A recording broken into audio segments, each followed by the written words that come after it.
And for $6, like, what? $6, sis. $6? You mean to tell me I can just finish this and easily go out and just pick up another one? Love it. Love that for me. Hey y'all, it's your girl Nida and welcome back to my channel. So for today's video, I am going to be talking about my favorite foundations. Typically, I stick to like one foundation for like a couple of months at a time. But since there's been a few new foundations that have come out in the past year and change, I've been kind of swapping out different foundations out of my routine and just seeing what I like best. And I've just kind of come up with a little just a little group of foundations that I actually really love and I wear all the time, and they are always in my routine at some point or another.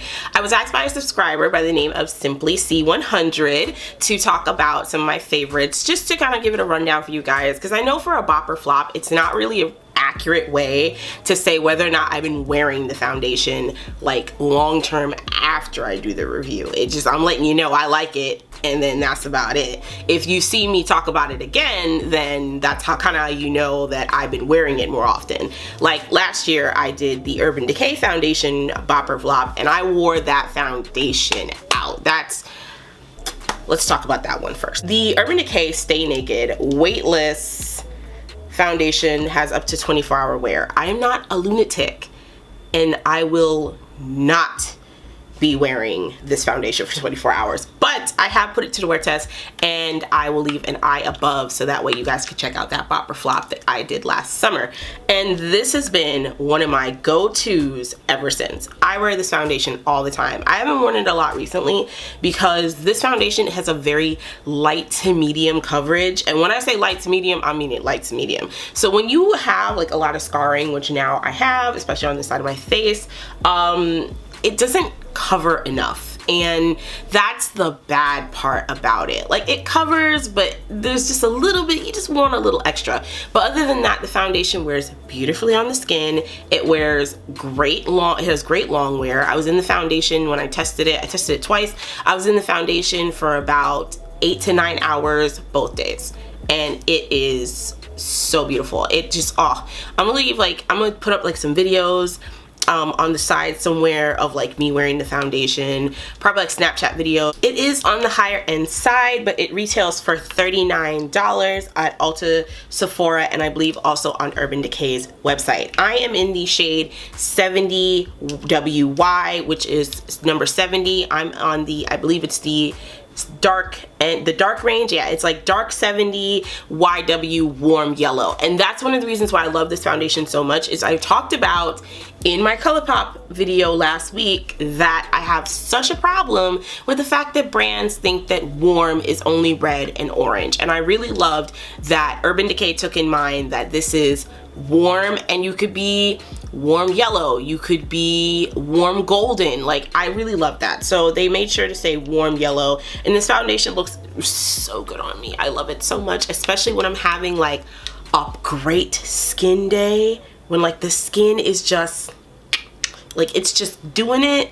That's when I think this foundation looks the best on me. I absolutely love it. I have worn it when I do have blemishes, and it doesn't look bad, but I just prefer that flawless foundation. I just prefer that because that's just my thing. Flawless foundation, Nida. That's just what I'm trying to achieve, you know? That's just what I want. So if I had to rank that in terms of like a 1 to 10, the Stay Naked gets a 10 for me. 10s across the board. It's such a good foundation. There's also a pressed like powder foundation version of it, as well as there is a concealer. I ended up buying the concealer and I just haven't tried it out just as yet, but that will be a bop or flop review coming on my channel very soon. Y'all know what to do. Make sure you subscribe and hit the notification bell so that way you always are notified whenever I upload a video. Wow, that's so weird to say that so early in a video, but letting y'all know. In the Urban Decay packaging, like, this is just so nice.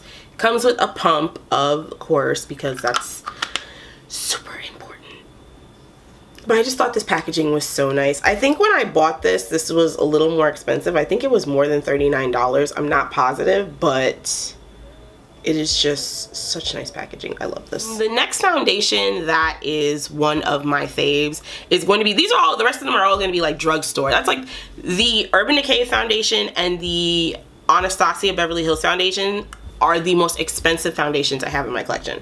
Like typically if I'm buying a foundation, I like to err towards more like lower end, because not only is it affordable, but I don't feel like I'm wasting a lot of money if I don't finish this bottle of foundation. So yeah. So the next on the list is the e.l.f. Flawless Finish Foundation. This foundation retails for $6, and I bought it, I got mine from elf.com because it retails in Target as well. But in Target, they just didn't have my shade, and I had bought like 2 different shades in Target, and neither one of them worked for me. I'm in the shade Cinnamon. This is deep with golden undertones. This is another foundation that, thankfully enough, is like weird. There are other undertones other than red and orange. Golden, yes, thank you. I am very yellow golden in the face, so yellow undertone foundations as well as golden undertone foundations work very well for me. This foundation does oxidize a bit. It's not a lot. The Naked foundation doesn't oxidize all that much either. So these are 2 foundations that are relatively true to color as they come out of the bottle and don't change that much in color later on. So this foundation really surprised me because it ended up being so much better than I expected. It says it's an oil-free satin finish, and it actually is. It felt super comfortable on the skin. I didn't feel like I was wearing a lot of makeup, and it photographed beautifully. It looks so good in the pictures, and I just fell in love with this foundation. Here's a couple videos of the foundation in natural light as well as a video at nighttime with flash. The foundation does have a scent and it is very strong, but not undoable. What I started doing to just kind of like deepen it up just a little bit, to just make it just a teeny bit darker, because I started to feel like maybe it was light, a little lighter on me than after I first tried it. I'm not sure, but just so that way I wasn't in the realm of looking real light in the face and real dark in the body, I decided to mix in just 1 or 2 drops of the NYX, I believe it's the Total Drop Control Foundation. That used to be one of my favorites to wear standalone, but I don't know, I just kind of stopped liking it standalone. I felt like it was just pulling too red on my skin, and it was just a teeny bit drying. And I remember talking a lot about that foundation early on in my channel because it was the only foundation I wore, and it was like the only foundation for a little while that I thought was like super good, until I started wearing the Can't Stop Won't Stop foundation, and that was a favorite of mine for a while. But I haven't really, I don't know, I haven't gravitated towards that foundation since like last year, and I want to get back into wearing it again because it's also a very good foundation. There'll be an eye above for that bop or flop review. But I don't know, I just haven't really like been feeling it, you know? Like sometimes you just feel it and sometimes you just don't. But back to e.l.f. This was a super good foundation for a drugstore foundation, and the fact that it was $6 freaking was great. It has a pump and a glass bottle. I've actually, funny enough, this cap is not sturdy. I dropped this one day getting ready, and like the whole damn thing fell apart, and I had to super glue the cap. The whole cap like busted open, and I was like, oh shit. But it's fine. It's fine. What am I expecting from a $6 foundation? Like, it's a nice frosted glass bottle. I do remember talking about in my review that I don't like frosted bottles on foundations. That's why I do prefer a bottle like the Urban Decay foundation, where it is completely see-through and I can see the shade inside, versus a frosted bottle where it's just a teeny bit harder to see the inside. But this is a great foundation and is one of my favorites. I wear it all the time and I love it so much. So the next foundation is kind of like a 2-for-1 because I love both of these foundations individually, but when I combine them, when they do the fusion dance, like in Dragon Ball, Jan Ha!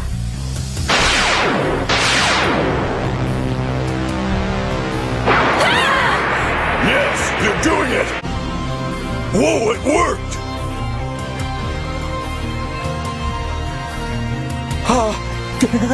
Wow, feel that? What power!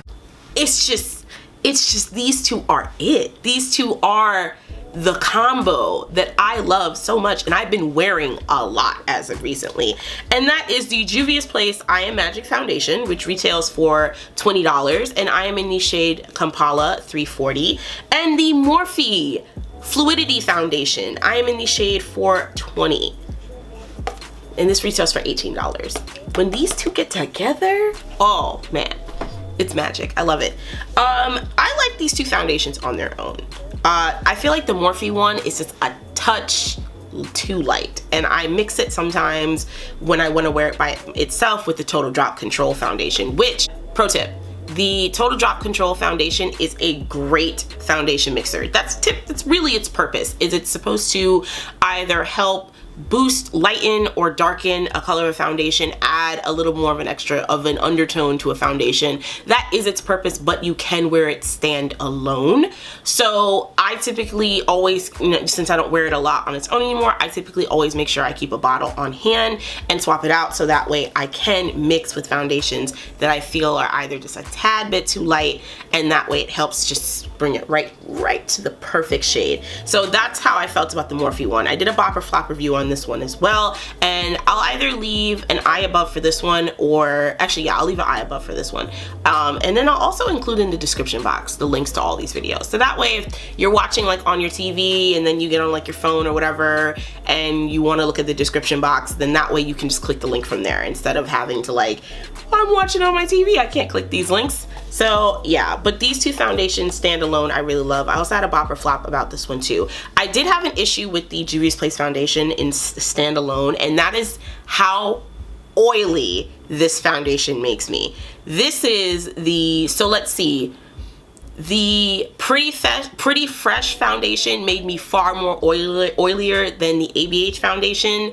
The ABH foundation makes me far more oilier than the Juvias Place foundation. But all three of those foundations form the unholy trinity of oiliness for Nida. Like, whoa, my face, like the only bad part about the Juvias Place one is you feel the oil. Like, and I have like more normal to dry skin. Yeah, I don't get oily during the day. I don't get oily under all of my foundations. Only some of them I like, the majority of them I only get like a little bit oily, just a little shiny. Juvias Place, ABH, and the Pretty Fresh foundation I tried last week, oil slick. Like, bro. But the Juvias Place one, I feel it. Like the ABH and the Juvias Place ones, I feel that oil. I said last week in the ColourPop foundation video that I didn't feel it. It still felt very comfortable on my skin. This gets uncomfortably oily on my skin, and I can only imagine how oily it would be for someone with oily skin. And it's supposed to be a velvety matte foundation, so I'm very confused as to why this doesn't hold up in terms of being velvety matte all day. Like, what is that? So I do really love the foundation a lot. The shade, this oxidizes a lot darker than I expected. I actually bought this one when it first came out. I bought the shade 340 Kampala because on the website that model looked the closest to me. That's the other problem I have about buying foundations, is sometimes between the swatch and the model, it's hard to tell if that person is the same shade as me. But the Juvias Place foundation, I love the finish. The finish is so beautiful, and then when I mix it with the Morphe, oh, okay. So it's primarily 1 part Morphe, 1 part Juvias Place. That's typically how I mix it. If I'm looking for fuller coverage than that, I mean, these are both very full coverage foundations, so that's why I don't mix them too heavy. But if I am trying to really kick it on, I'll do 2 parts Morphe, 2 parts Juvias Place. And it just it really balances out in terms of like the shade of the foundation. So where Juvias Place would oxidize really dark on me on its own, with the Morphe mixed in, it oxidizes far less, and it just hits the perfect match, and I love it. It also, mixing the Morphe in here, because the Morphe is a matte foundation and I didn't really get oily after wearing the Morphe foundation, it really actually tampers down the oiliness that I feel when I wear the Juvias Place foundation. So these two together are like the perfect combo for me. Now, I am not saying I'm not telling you to go out and buy these two foundations, because like I said, this is $20 and this is $18. I'm not telling you that, because that's $38 for 2 foundations that you gotta mix. But it just so happened that these two make a perfect combo for me personally. I do like both foundations on their own standalone, but like if I could put this in one bottle and sell it, perfect, absolutely perfect. I did want to include it because they are foundations that I wear all the time, and they are favorites of mine, just together, just together. But if you do want to try out either one of the foundations, I do like them a lot standalone. The Juvias Place one is the only one that has like the biggest downside for me, and that is the oiliness, but they're both very good foundations. The next and last foundation is the ColourPop No Filter Foundation. I am in the shade Dark 175, and this foundation retails for $12. I wore this foundation all the time for like a year and change, because I believe it came out in 2017, 2018. I think it either came out in 2017 or 2018. I can't remember. I think I'm leaning heavily towards 2018. Yeah, 2018. I did a Bopper Flop review on this, and it's one of my favorite Bopper Flop reviews to this day. Actually, that was the first Bopper Flop review I did on more than one item. Actually, it wasn't the e.l.f. one, it was ColourPop. And I talked about the whole no filter line, the pressed powder, the bronzer, I talked about the banana powder, and everything was a full bop for me, and the foundation is one of my favorites. I used to use this foundation all the time. What ended up happening is, because, you know, I keep buying things to review for my channel, things get cycled out of the routine, but this is always a favorite of mine, and I just picked up a new bottle because the last bottle I had expired. So I ended up buying another one of these, and I'm going to be using it again and putting it in my routine because I really loved it. It really is truly a medium and buildable foundation. I can really honestly build this up to full coverage. It is lightweight, it feels good on the skin. It does have like a demi matte finish, but it doesn't feel drying, and it doesn't get super oily by the end of the night, and I love this. That Bopper Flop review that I did, it was one of my favorites because I'd worn the foundation at least like 3-4 times before doing the review, and I did talk about that in the review because I have filmed an initial review, and it was awful. That review came out so bad because I did an eye makeup look along with it, and it was just really bad. It looked bad. The foundation looked gorgeous. I ended up wear testing it that night, and it looked gorgeous by the end of the night. I then wore it again to a friend's his dad's retirement party, and I looked beat, flawless, full face, so nice the whole entire night. Like, I looked good. I looked really good. And then after that, this foundation was like my ride or die until I picked up some other foundations. But I still love this foundation. It is still one of my favorites, and I bought another one, so you guys are going to be seeing me wear that more often too. But yeah, that pretty much covers it for foundations. It's not a lot of them. These two count as one, honestly. 4. It's honestly just 4 because, like I said, this is a perfect combo together versus standalone for me.